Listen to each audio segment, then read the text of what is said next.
There's an old saying in the Army, the longest march always begins with the first step. By the same token, the greatest battle usually begins with one word. One simple code word which becomes the symbol of the whole operation. So it happens that the battle for New Britain begins with the word overpower. The secret Army code word. And it means that at a certain time, at a certain place, American troops will land on the Jap-held island of New Britain. It's a tough island to crack. The Japs gave it plenty of teeth. A powerful naval base at Rabaul, good airstrips, and over 100,000 troops spotted in different places and expecting a visit. And besides Japs, there's always the jungle. Never before in history has a large-scale war been fought on such difficult battlefields. Looks pretty, doesn't it? Pretty as a picture in a pre-war travel advertisement. But how is it to live in? Ask Joe Soldier. A jungle-clad paradise crawling with bugs, snakes, and lizards, spiders. Ask him about sweating out a march through blazing equatorial heat. Ask him about the smell, that wet stench of the jungle. Yes, and don't let him forget to mention those tropical sunsets, bringing the malarial mosquito.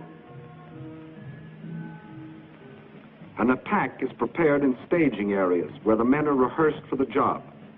Quietly, secretly, systematically, men and equipment start moving into 3 separate areas along this coast.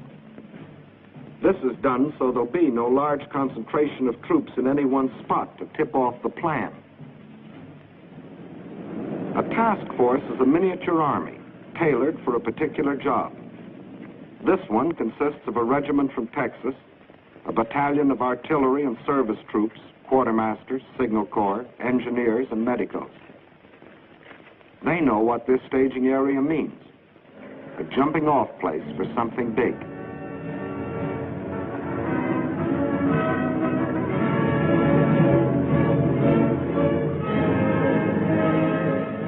Out here, housekeeping starts from the ground up. You pick yourself a place and start chopping. It used to be hard work mowing the lawn on Sunday afternoons. Try mowing kunai grass with a machete. Meantime, a couple of 100 miles to the north, the second task force marches into their staging area to prepare for their part in the operations. These men have seen something of jungle fighting. They're Marines, and they cut their teeth on Guadalcanal.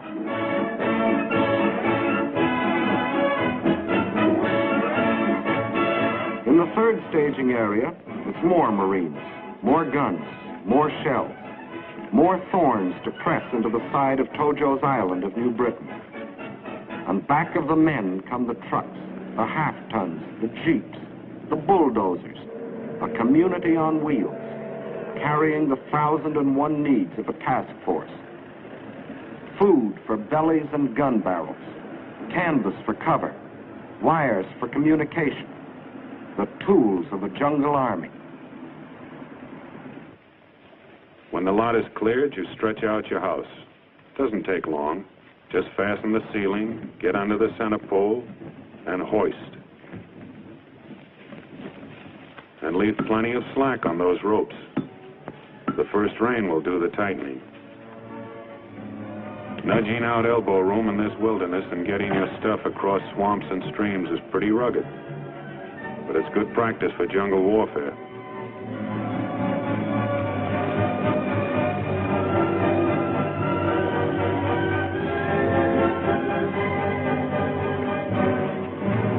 Bridges need plenty of attention. Mountain rains can swell these streams to torrents that can drown a truck. And transportation is important out here. When it comes to jungle construction, you can't beat a fuzzy wuzzy. Uncle Sam has thousands on his payroll.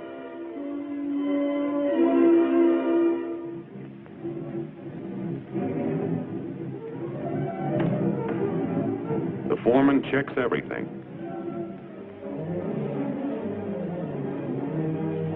Thatched roofs keep out most of the rain, some of the heat, and none of the bugs.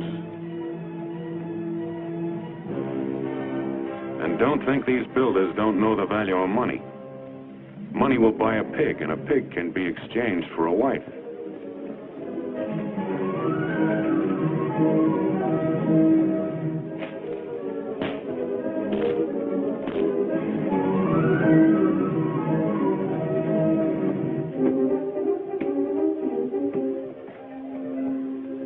Here's where that Boy Scout training comes in handy. And this lad is an awfully tough critic. Outfits sprawl over a staging area for miles. It's a signal corps job to tie them together with telephone lines. Not much like hometown telephone poles, but the technique of climbing them hasn't changed a bit.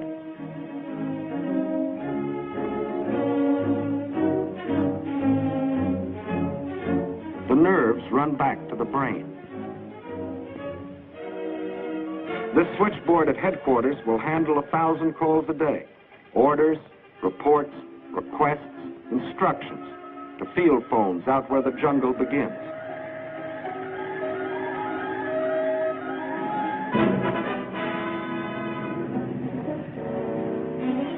When a Jeep or a truck is issued to a driver, that's his baby, and he keeps it clean.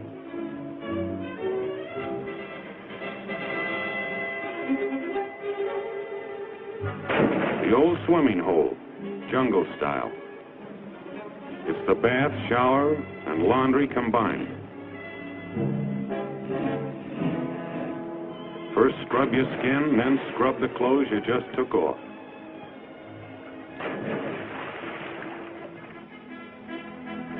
This may not be your favorite cafeteria, but it's the only one handy right now.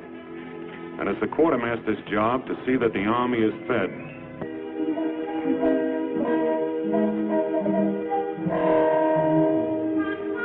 There's a mess of vitamins that'll pad your ribs, but don't get us wrong. We still like home cooking.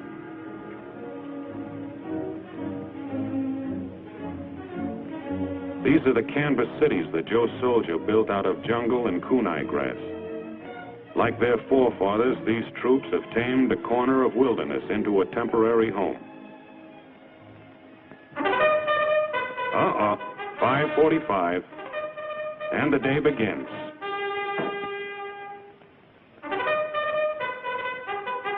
A helmet makes a swell wash basin, and you can't do this with a family sink. And now to work. It begins with the task force commander giving the details of the job to the men who are going to do it. There will be 2 landings on New Britain. The first at Arawe, to divert the Japs from the main landing a few days later at Cape Gloucester. Arawe is a peninsula. A small force will make a landing up here in the enemy's rear, they hope, and move down the peninsula to join with the main forces, who will land along here. Complete surprise is the main thing. Hit fast and hard. Gain a foothold before the Japs can move a large force against you. That's what unit leaders are telling them. A soldier has to know what he's supposed to do, where he's supposed to do it, and why. And this is the time to check your weapons.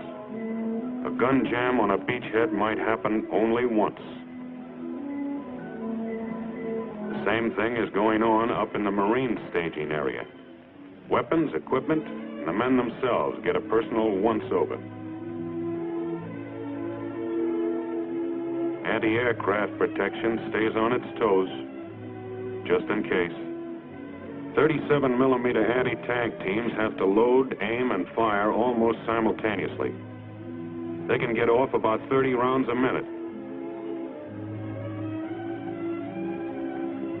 It's rumored that a Lone Star governor once said, "By gad, if the United States ever goes to war, Texas will go with it."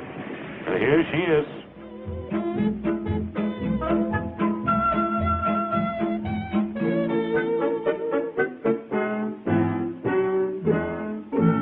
There'll be artillery, too, for knocking out Jap strong points. Sometimes it takes a flamethrower to burn out a pillbox. They work well in jungle warfare. That could be a NIP installation. Native fighters, or bongs as they're called, give our troops a few tips on the technique of jungle fighting.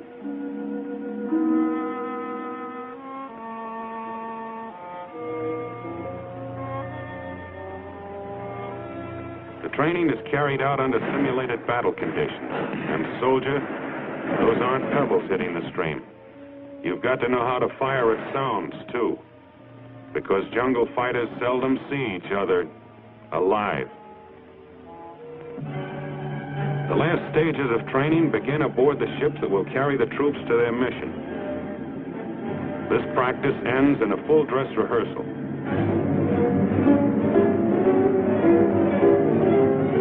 Two detachments are going to make the landing in rubber boats. It takes a lot of practice to handle these. It's dangerous, plenty dangerous. No protective armor, no more speed than your own paddle power.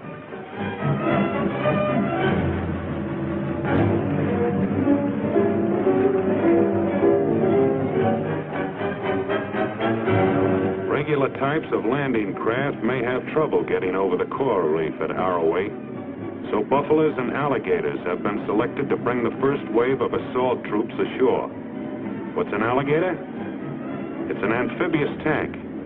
What's a buffalo? It's an amphibious tank too, but it's got more armor. They look like bad dreams, and they'll deliver the first punch. And now let's hear what the general thinks. The secret of your success is your squad and platoon leaders. They must get hold of their outfits and control them. But control doesn't mean bunching.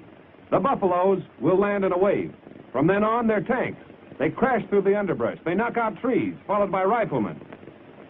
You run upon a Jap machine gun nest. What do? You circle it, infiltrate, use grenades. And don't make the mistake of stopping to help a man who gets hit. You haven't got time. Let the medical men pick him up. So now, it's up to you. Remember, you can only go forward. You can't go back. There'll be nothing to go back to. Just grab a piece of beach and start shoving. Are there any questions?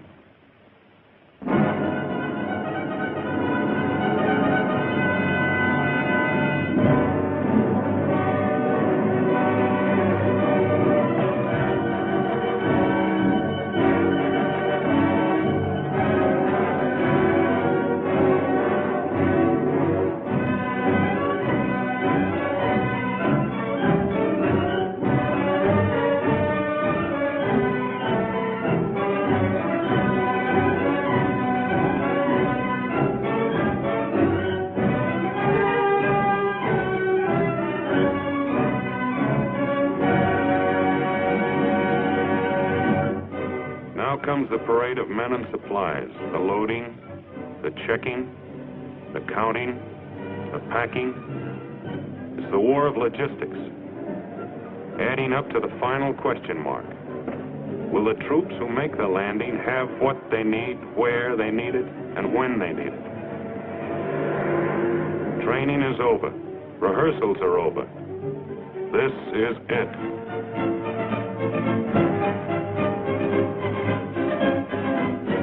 Remember, this is only one of 3 task forces, and it's going to make the landing at Arawe a few days ahead of the big staff at Gloucester.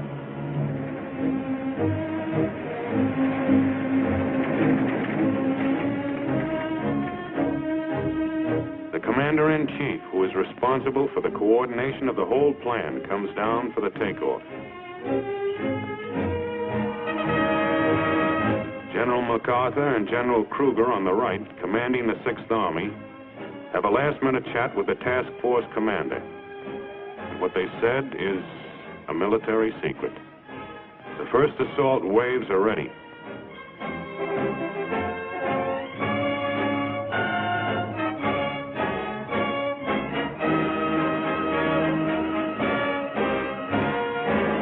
Time doesn't even wait on generals. And time is running out. This is goodbye, and good luck.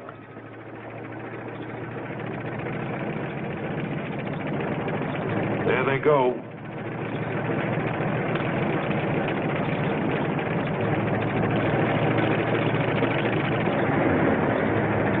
The buffaloes and alligators are going to load on the mothership.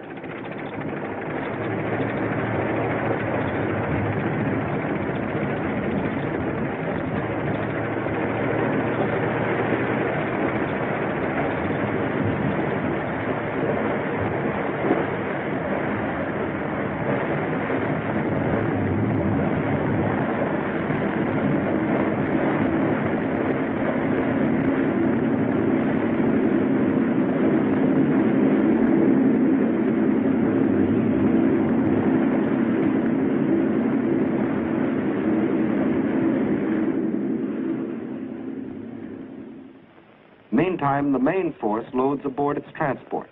Once up the net, the landing craft that brought them will be hoisted aboard. And the rubber boat detachments move out to load on the destroyer that will carry them.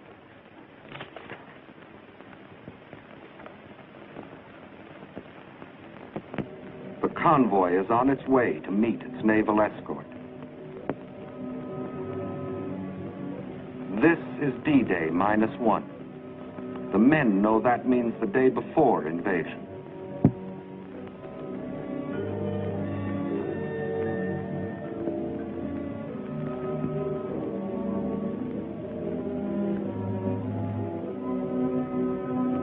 This last-minute check on weapons goes on aboard every ship, and nobody has to be told to do it now.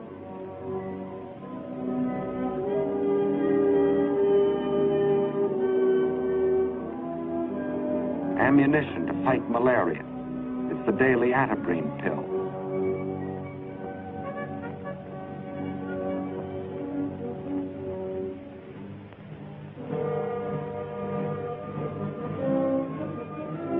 This too happens on every ship. Last-minute instructions to officers and non-coms. It's called briefing. Over there fast. Whatever happens, keep contact. Message center will be in here. Get your messages back as fast as you can, of course. Keep your men dispersed. Cut out bunching. Look out for this high ground over here. You'll have to hit it from the flanks, I think. And above all, keep moving in this direction. You've all got compasses. We're at the rendezvous point. The task force commander leaves to board one of the destroyers of the escort. And now the convoy will sail through the night to Arawe. Troop ships flanked by destroyers and led by minesweepers and sub-chasers. I hate to see that evening sun go down.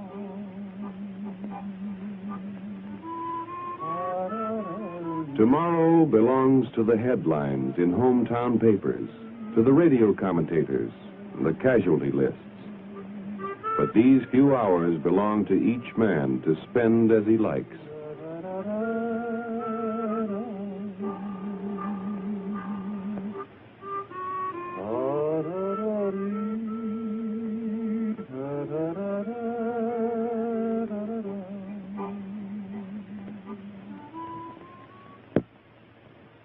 D-Day.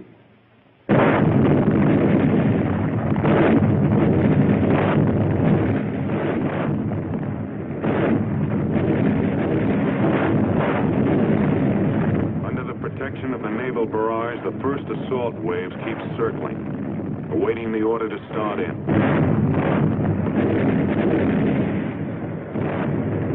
There they go.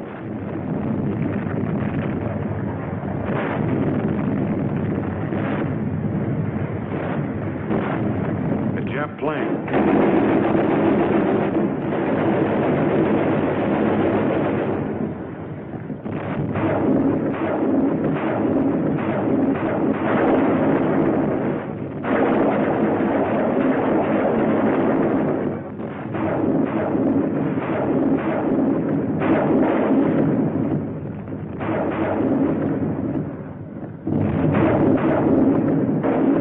Rockets packed with high explosives Calling cars to clear the beaches of small arms fire.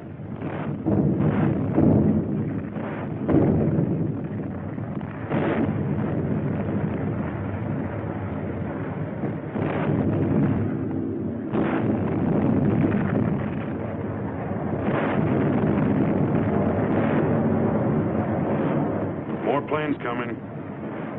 Ours, we hope. Yep. It's a sky full of angels, our own B-25s.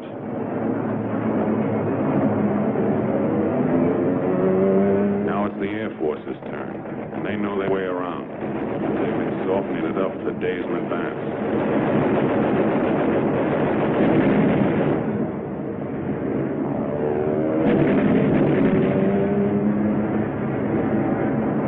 Propaganda leaflets to tell the Jap what's happening to him and why.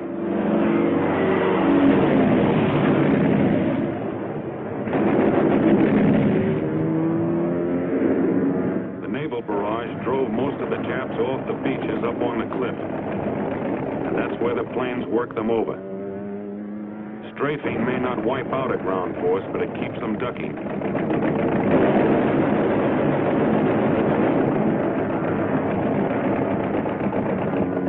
There's the landing place. The first casualty, result of a Jap machine gun burst. It's safe to raise your head and look at the shore now. And here's why. This is what naval barrage and air bombing can do to a shoreline.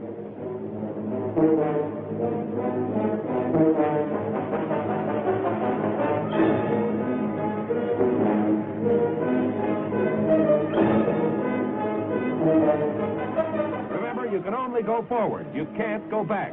There'll be nothing to go back to. Just grab a piece of beach and start shoving. Still a few snipers around.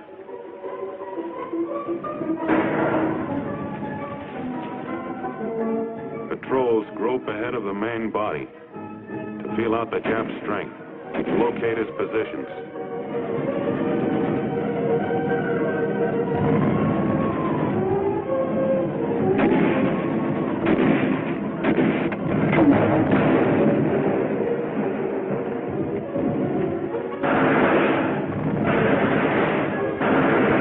The assault troops keep advancing.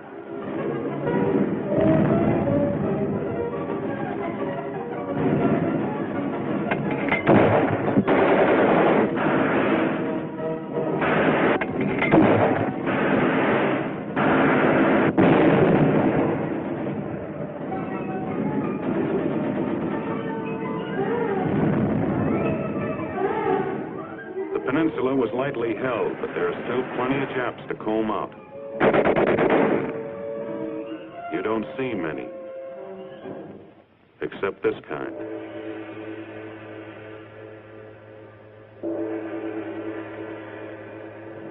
The objective is to push about 3 miles up the peninsula, then dig in and hang on. More and more troops are fed up to the rapidly advancing front by jeeps, alligators, buffaloes. The grab is over. Now to hold on. Counterattacks may strike anywhere, anytime. Better be ready. Beach gun emplacements for all-round security. That's an air raid warning truck under the camouflage. And every man digs a place to dive into when the Zeros come.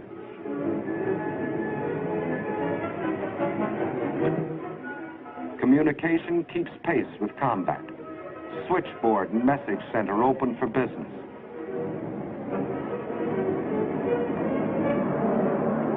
Supplies are needed faster than ships can bring them.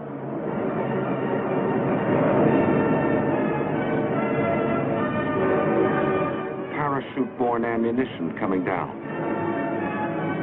But they don't always select ideal landing places.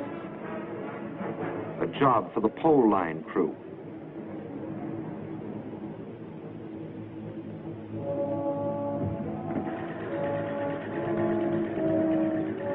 That dirty pool is being converted into drinking water by the Engineer Water Purification Unit.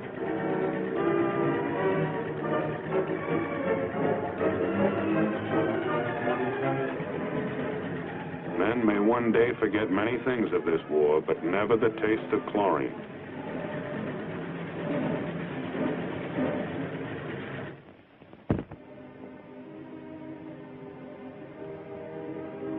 Casualties from the front get attention in the surgical tent. The man on the table got a shell fragment in the leg. Enemy planes.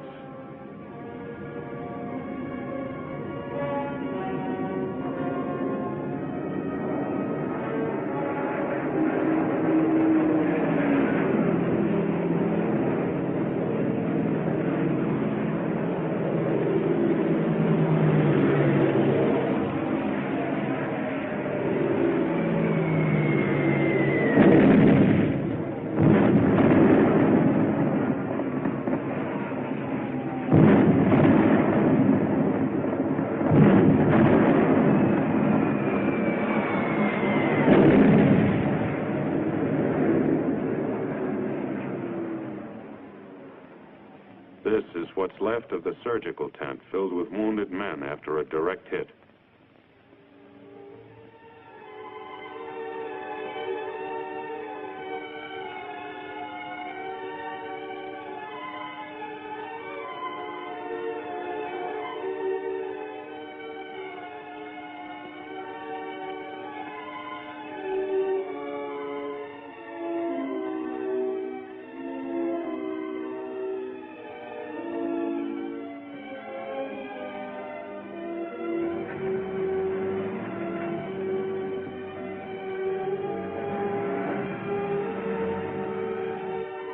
For these men, the roads are longest.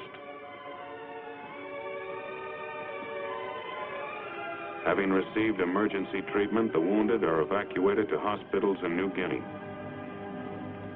This landing was a complete surprise to the Japs, so resistance was light, except at the upper end of the peninsula where the rubber boats went in before dawn. They met heavy machine gun fire before they could reach the beach. The boats were destroyed. The men were scattered. They just couldn't swim and fight at the same time. But the main landing is successful.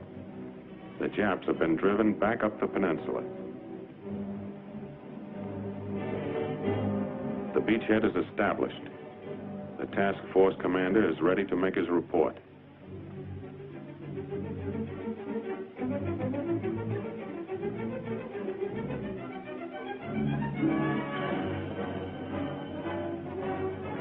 And now for the main event, the landings on Cape Gloucester.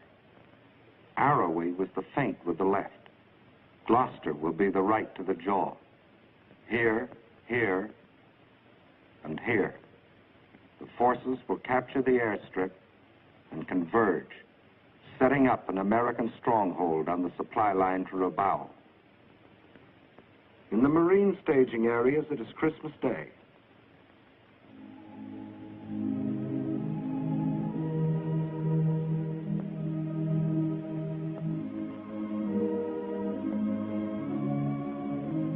The last mass before sailing for Gloucester.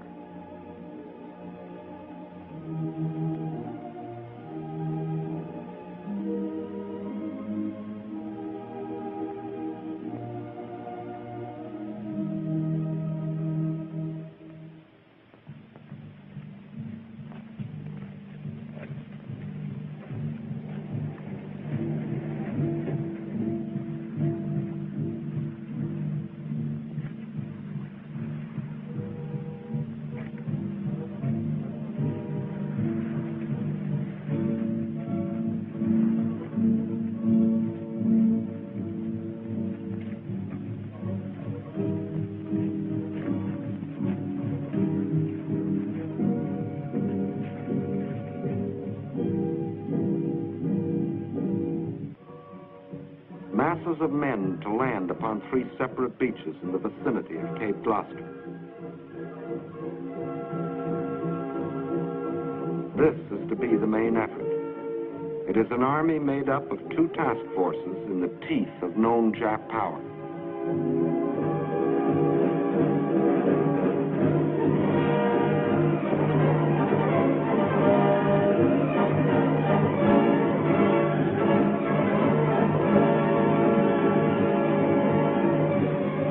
These 2 landings are the first stage in the neutralization and envelopment of Rabaul.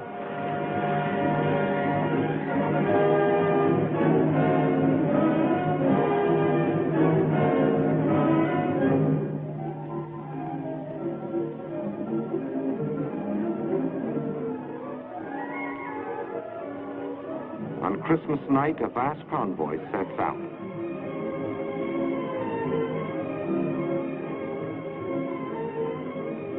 Cape Gloucester, New Britain.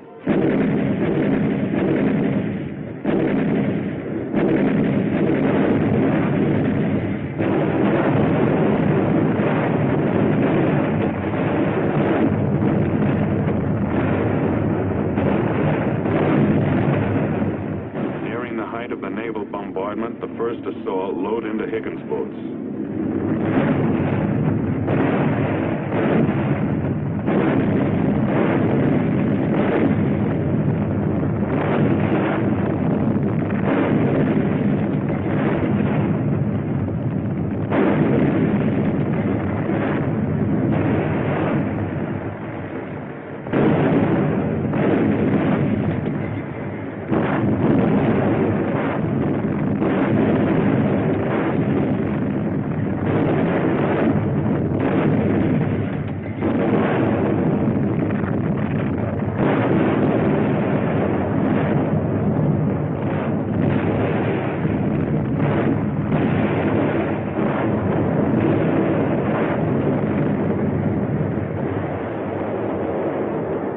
The umbrella of air protection arrives on time.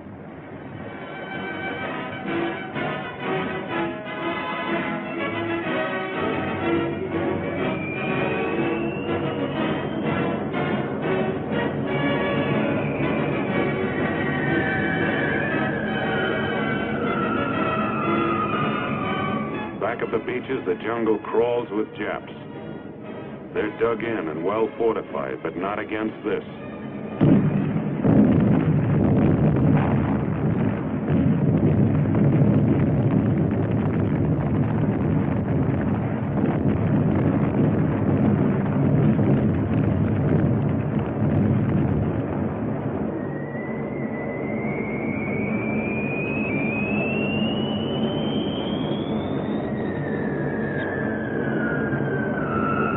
Bombardier once boasted he could hit a derby with a dime. Here's where accuracy really counts.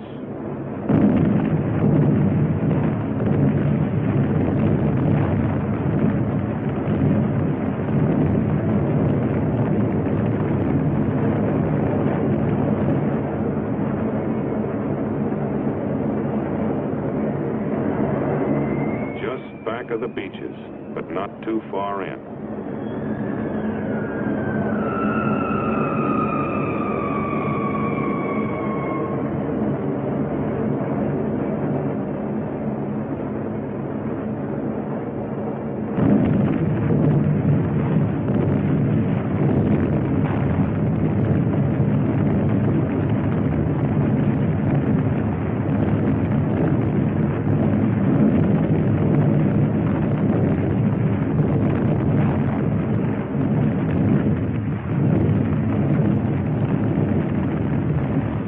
Boats keep moving in.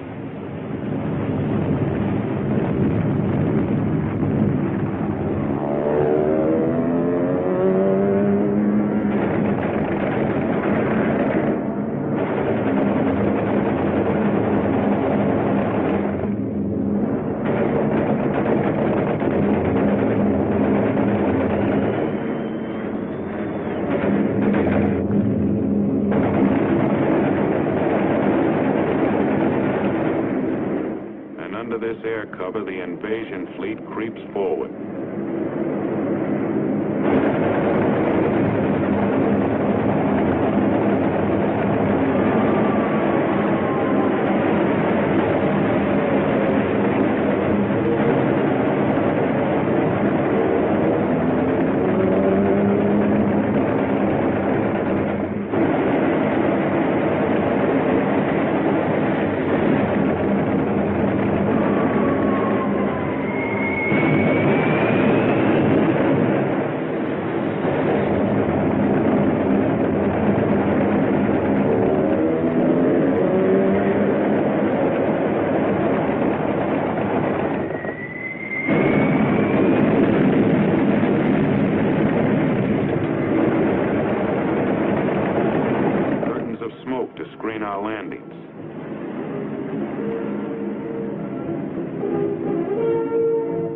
come the first waves in Higgins boats.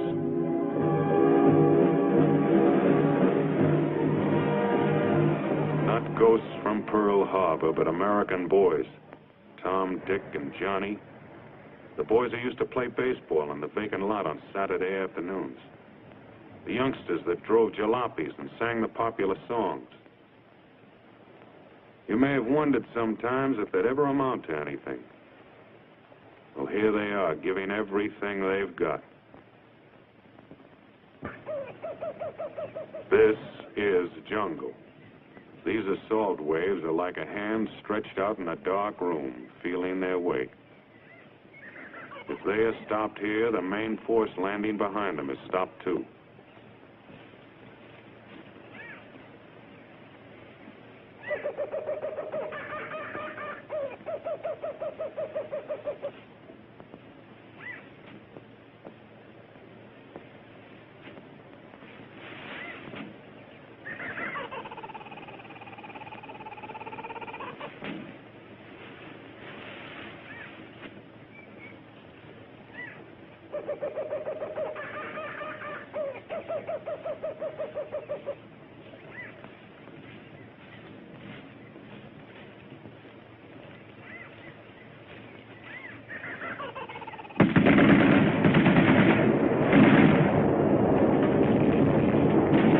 Contact with the enemy.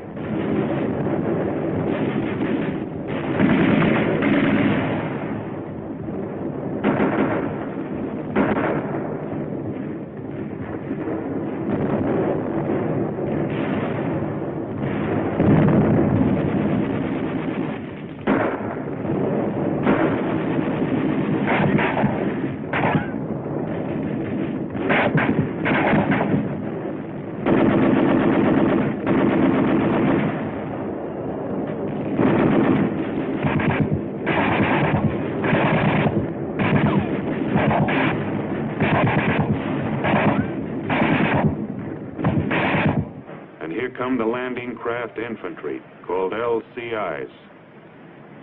They're bringing the main fighting strength to back up the assault wave.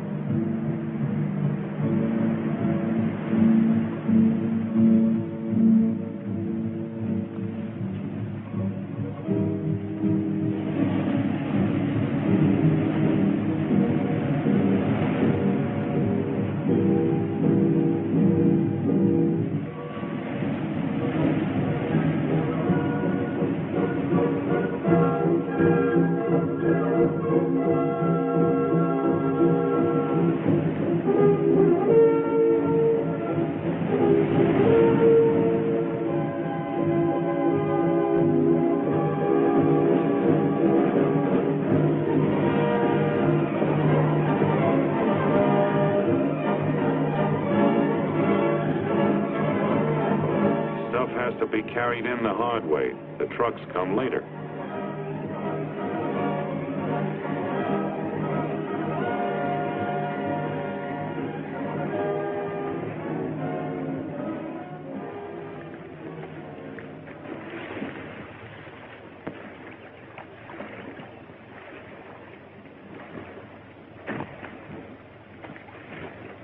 Digging in, up at the front.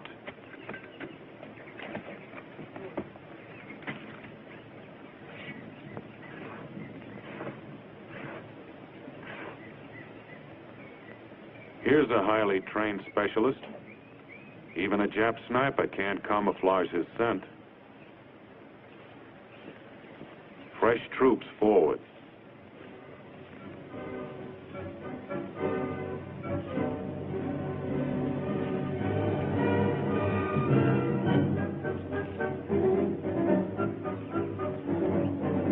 Wounded to the rear.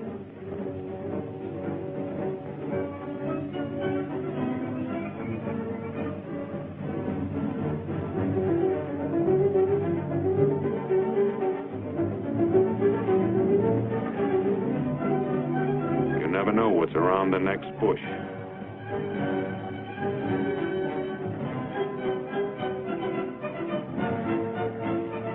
Dead Jap Japs aren't always dead. Better be sure.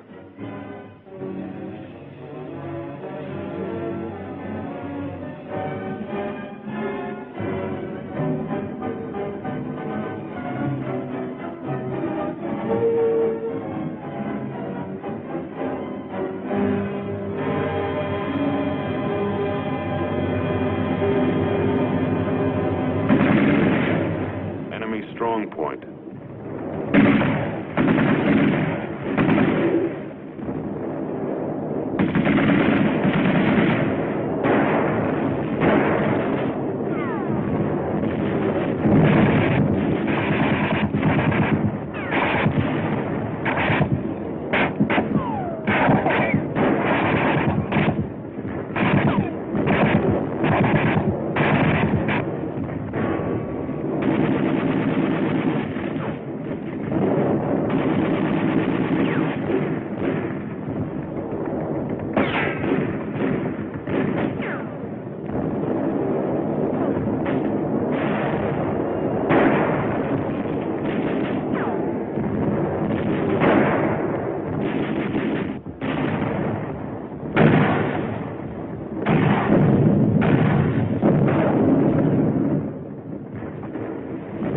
Bazooka. It's a hand-carried rocket gun. Firing it takes close teamwork.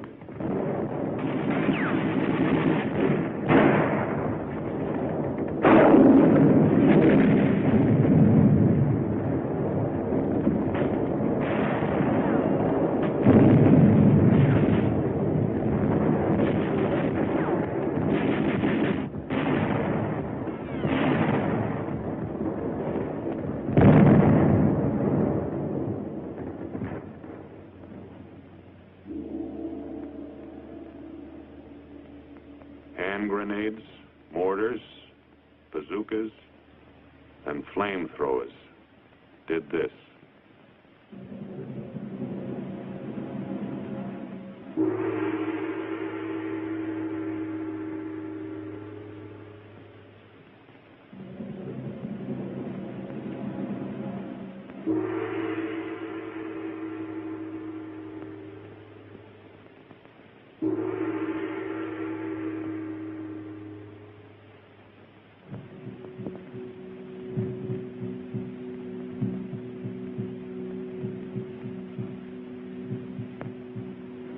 After the LCIs have been emptied of men, the towering LSTs, landing ship tanks, move in, bringing everything for the establishment of a beachhead.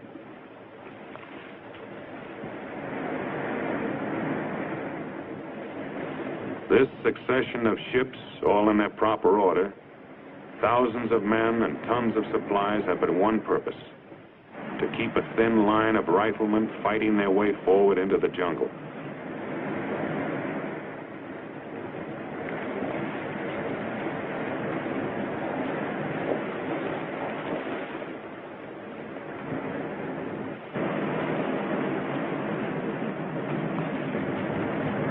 Buffaloes and alligators.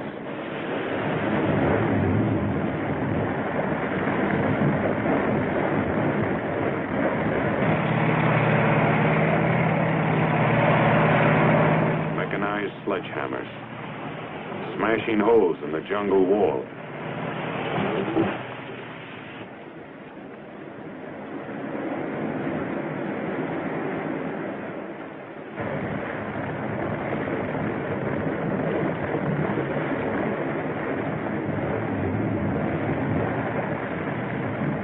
Bucket lines to pass the ammunition.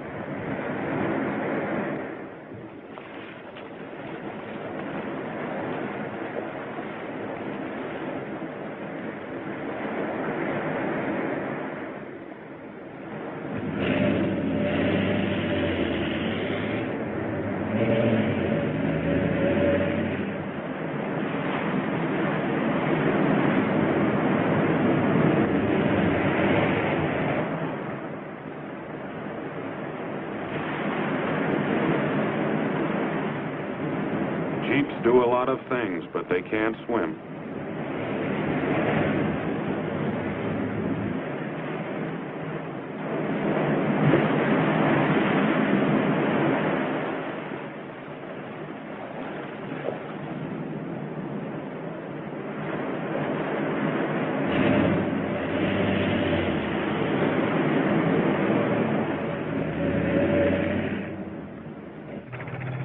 medium tanks to crush pillboxes.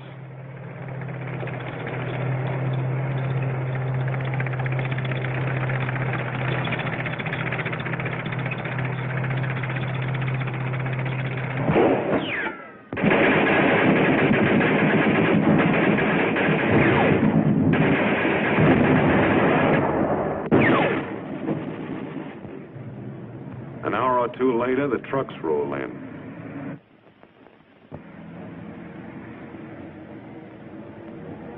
But they can't go everywhere. Ammunition is being spent fast.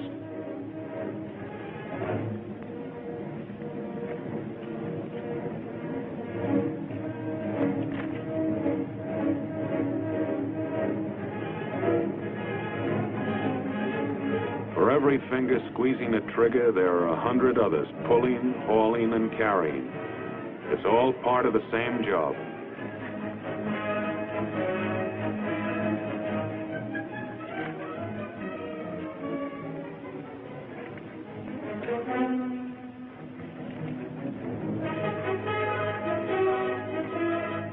That's barbed wire they're carrying.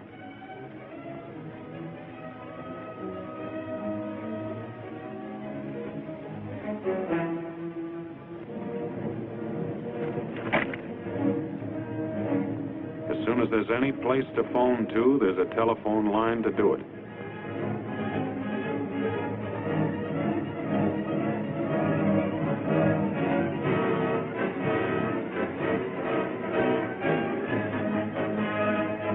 A final protective line against counterattack must be prepared.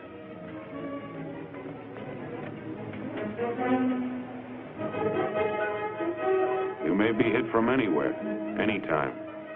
From the flanks, or from the rear, or from the air.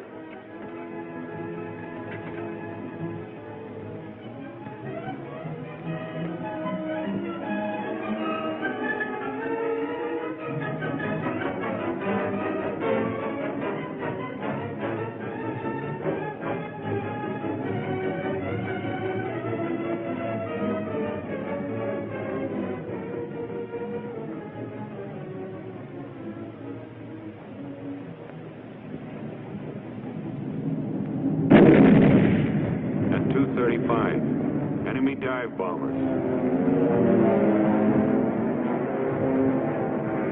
Jap planes shot into the water. More than 60. Costing less than a dozen of our own. The Japs concentrated on the destroyer Bronson. That's the Bronson, standing on end, sinking fast.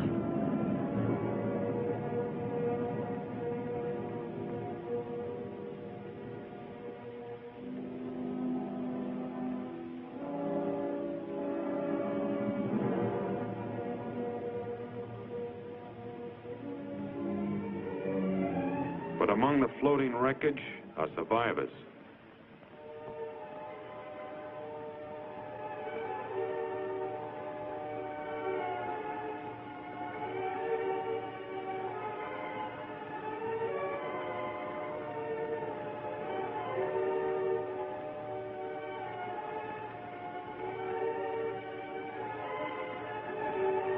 Exhausted, some dying, some dead. Some with clothes blown off by the concussion of bombs.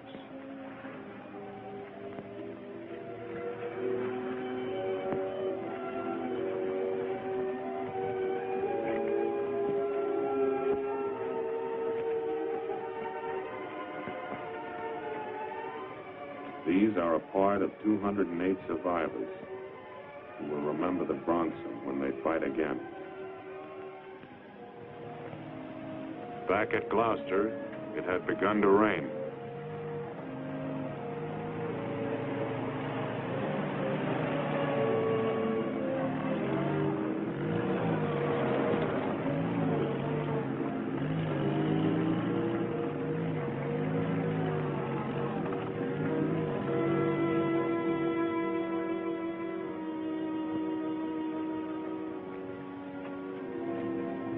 The folks back home are eating Christmas dinner about now.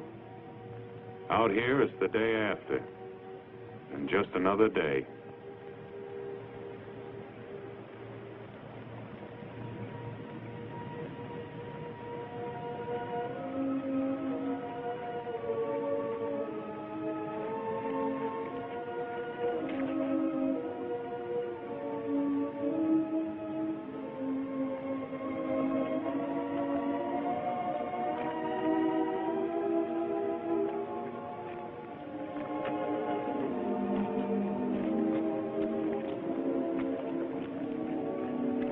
Just one more enemy. Mud.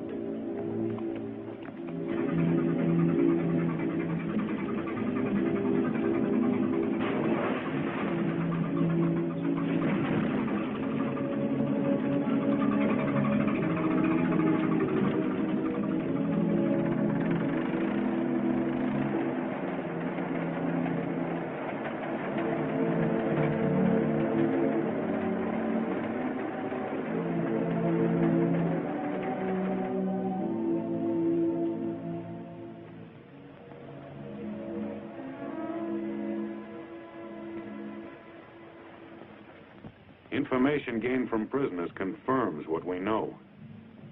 The advance is nearing its main objective.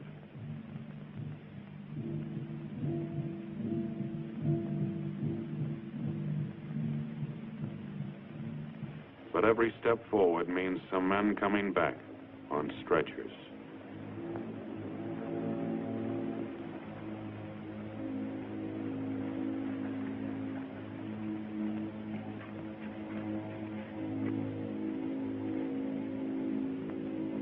Sometimes it takes too long for the stretchers to arrive.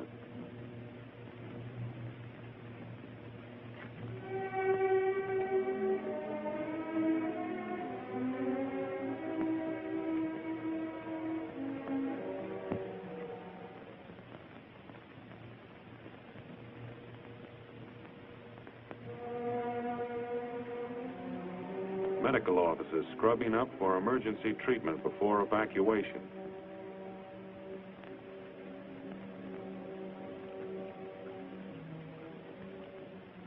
The country doctor, city surgeon, working together 25 hours out of the 24.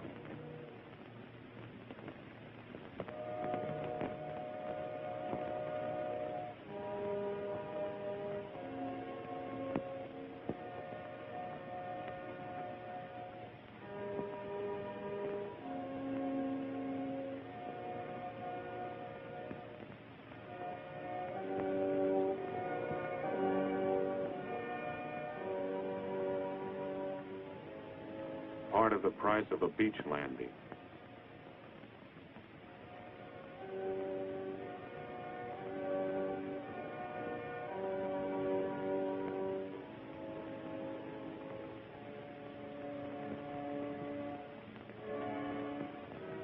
Yes, it's a wounded Jap, receiving decent treatment and a cigarette.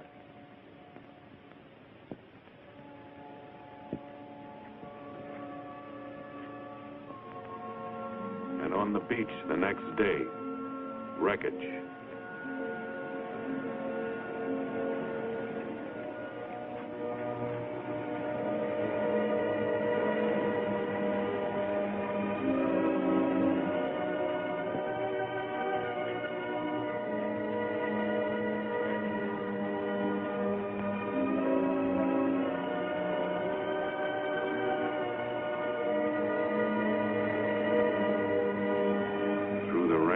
Darkness of enemy waters, they're going back to hospitals in rear area.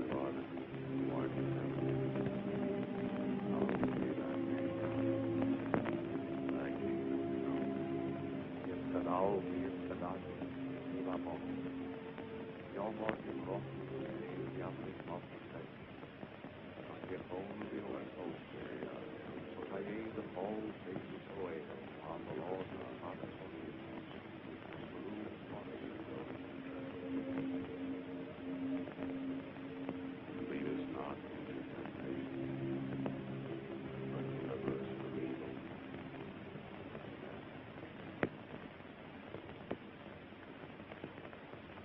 Fire! Fire!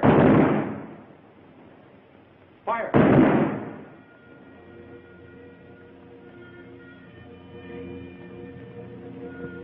One day of American living, bought and paid for.